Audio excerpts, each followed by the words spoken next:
Stephen, get us up to speed on how traders are adjusting to the mixed messaging out of the Middle East.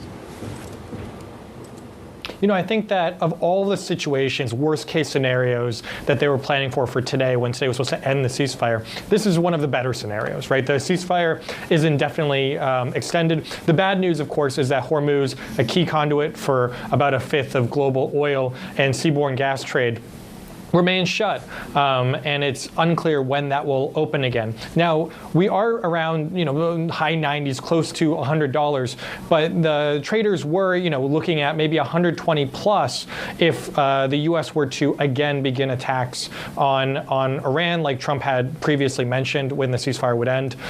There's been a lot of fear that the longer that this conflict continues, while we are in a ceasefire, that they raise the risk that there could be an increase or a revitalization, a restart of attacks across the region, which could hit Saudi Arabia, Qatar's LNG export plant. Any other attacks across the region, like we saw last month, would increase prices and raise the risk that oil production and shipments of fuel from a lot of these countries could be disrupted far longer than even if Hormuz were to open again.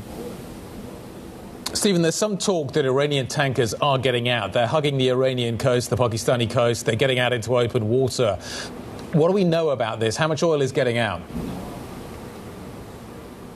There has been some analysis from Vortexa and other groups that are indicating that over, on April 20th, when the blockade was well in effect, 2 shipments of Iranian oil, which would be about 4 million barrels, was able to get through. They were dark, so they weren't signaling their AIS. This isn't a huge amount. There has been really a trickle of shipments, even the ones that have gone dark. It's just a very limited amount of shipments that have gone through, compared to 135 shipments that we saw pre-war levels of all types of ships.